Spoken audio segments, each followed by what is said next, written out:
Superstar यश के bodyguard को KGF में गरुड़ा का किरदार निभाने का मौका कैसे मिल गया, समुद्र के नीचे क्या है आज जानेंगे। और इस मुस्लिम परिवार ने अपने आंगन में हिंदू लड़की की शादी के लिए सजाया मंडप, क्या है पूरा माजरा। और ये डॉक्टर अपने मरीजों को सिर्फ छूकर ही उसके दर्द को कैसे महसूस कर लेता है। सऊदी अरब के क्राउन प्रिंस ने अमेज़न कंपनी के मालिक जेफ बेजोस को फोन हैक क्यों किया, जानेंगे आज की वीडियो में। बने रहिए वीडियो के साथ एंड तक। नंबर 1, पूरे देश में इस समय सिर्फ और सिर्फ फिल्म केजीएफ की ही चर्चा चल रही है। केजीएफ 2 ने कमाई के मामले में पिछले सारे रिकॉर्ड ध्वस्त कर दिए। केजीएफ 2 की तरह ही केजीएफ चैप्टर 1 भी बेहद शानदार फिल्म थी। चैप्टर 1 में एक्टर रामचंद्र राजू ने मेन विलेन गरुड़ा का किरदार निभाया था। अपनी दमदार एक्टिंग से उन्होंने इस किरदार में एक नई जान फूंक दी थी। आपको जानकर हैरानी होगी कि केजीएफ फिल्म में काम करने से पहले तक रामचंद्र राजू का एक्टिंग से दूर दूर तक कोई नाता नहीं था। इनफैक्ट उन्होंने एक्टिंग में अपना करियर बनाने के बारे में सोचा भी नहीं था। वो तो एक्टर यश के पर्सनल बॉडीगार्ड के तौर पर काम करते थे। रामचंद्र को केजीएफ में काम करने का मौका तब मिला जब फिल्म के डायरेक्टर प्रशांत नील यश के साथ केजीएफ के स्क्रिप्ट पर चर्चा कर रहे थे। इस दौरान बॉडीगार्ड के रूप में रामचंद्र यश के साथ मौजूद थे। यहीं पर प्रशांत की नजर रामचंद्र पर पड़ी और उन्होंने गरुड़ा के किरदार के लिए रामचंद्र को सिलेक्ट कर लिया।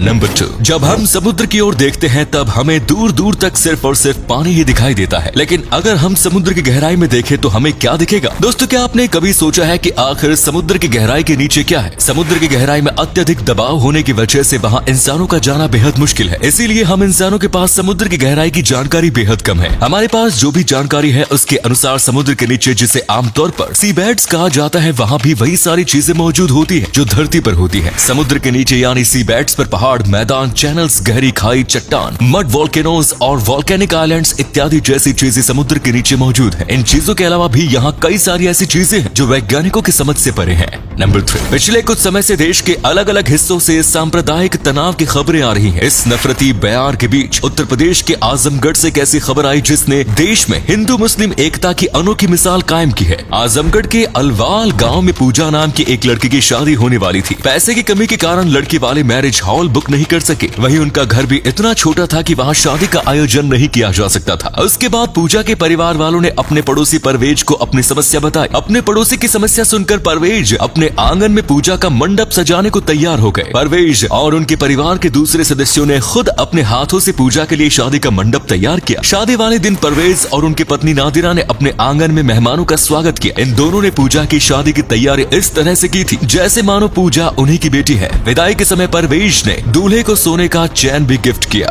नंबर 4, हम आपके दर्द को महसूस कर सकते हैं। जब भी हम डॉक्टर के पास जाते हैं तो हमें डॉक्टर से ऐसी बातें सुनने को मिलती है, लेकिन क्या सच में कोई डॉक्टर अपने मरीज के दर्द को महसूस कर सकता है? आपके पास इस सवाल का जवाब होगा नहीं, लेकिन मेरे पास इस सवाल का जवाब है। ऐसा हो सकता है। अब भले ही सभी डॉक्टर के पास ऐसा ना हो, लेकिन दुनिया में एक डॉक्टर ऐसा है जो सच में अपने मरीज के दर्द को महसूस कर सकता है। इस डॉक्टर का नाम है डॉक्टर जोएल सालिनास, जो कि किसी भी दूसरे इंसान को छूकर ही उसके दर्द को खुद भी महसूस कर सकते हैं। हालांकि ऐसा किसी सुपर पावर की वजह से नहीं, बल्कि एक रेयर कंडीशन की वजह से होता है। Doctor Joel Salinas mirror touch synaesthesia नाम की एक बेहद ही रेयर कंडीशन से ग्रसित है। इस कंडीशन की वजह से ही जब भी वो अपने किसी मरीज को छूते हैं तो उनका दिमाग उस मरीज को होने वाले दर्द को महसूस करने लगता है। नंबर 5, वैसे तो इंडियन फिल्मों की दीवानी पूरी दुनिया है, लेकिन फिर भी चीन में आमिर खान की फिल्मों का एक अलग ही क्रेज देखने को मिलता है। चीन में आमिर खान सबसे ज्यादा मशहूर विदेशी कलाकारों में से एक है। चाइनीज सोशल साइट वेइबो पर उनके 11 लाख से ज्यादा फॉलोअर्स है। इसके अलावा चाइनीज सोशल साइट पर आमिर खान का एक फैन क्लब भी चलता है जिसमें 1 मिलियन से ज्यादा मेंबर्स मौजूद हैं। आमिर खान के चाइनीज फैन हर साल इंडियन एम्बेसी में आकर भारतीय अधिकारियों के साथ मिलकर आमिर खान का बर्थडे भी सेलिब्रेट करते हैं। चीन में आमिर खान की फिल्में भी अच्छा खासा कारोबार करती हैं। फिल्म दंगल ने चीन में 1300 करोड़ रुपए से ज्यादा की कमाई की। वहाँ सीक्रेट सुपरस्टार और 3 इडियट्स जैसी फिल्में भी चीन में सुपर हिट रही। चीन में आमिर खान की इतनी लोकप्रियता की वजह यह है कि चीन के युवा फैमिली वैल्यूज को काफी अहमियत देते हैं और आमिर खान की ये सभी फिल्में फैमिली वैल्यूज के इर्द गिर्द ही घूमती हैं। इस वजह से चीन के लोग आमिर खान की फिल्मों से एक तरह का जुड़ाव महसूस करते हैं। नंबर 6, शार्क टैंक इंडिया से चर्चा में आए अश्नीर ग्रोवर एक बार फिर खबरों में है और इस बार उनके खबरों में आने के पीछे की वजह है कि उन्हें भारत पे कंपनी की ओर से बर्खास्त कर दिया गया है। आपको बता दें कि अश्नीर ग्रोवर भारत पे के फाउंडर थे और वो इस कंपनी में मैनेजिंग डायरेक्टर का पद संभाल रहे थे। भारत पे ने एक स्टेटमेंट जारी करते हुए अश्नीर ग्रोवर और उनके परिवार पर कंपनी के फंड की हेराफेरी का आरोप लगाया। इसी हेराफेरी की वजह बताकर कंपनी ने अश्नीर ग्रोवर को बाहर का रास्ता दिखा दिया। अश्नीर ग्रोवर ने कंपनी के इस फैसले को पर्सनल हैट्रेड की वजह से लिया गया फैसला बताया। और अगले फैक्ट पर जाने से पहले इस फोटो को ध्यान से देखिए और बताइए कि आपको कौन दिखाई दे रहा है। इससे पता लगेगा आपका दिमाग और आंखें कितनी तेज हैं, मिलते हैं आपको 5 सेकंड्स।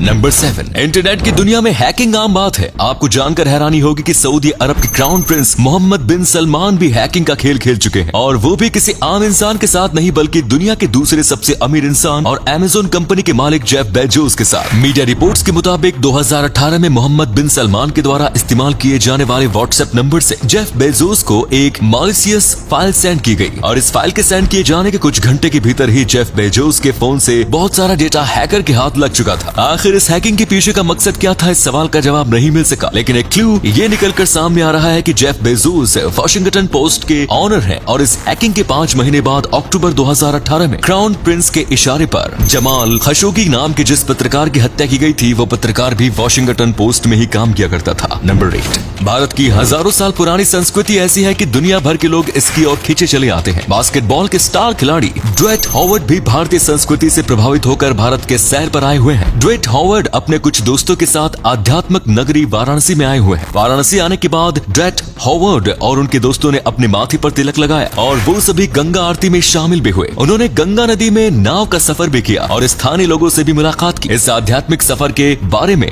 बात करते हुए उन्होंने लिखा कि वाराणसी आने के बाद उन्हें बेहतरीन शांति का एहसास हुआ है, साथ ही ये आध्यात्मिक सफर उनके अंतरात्मा को छू गई।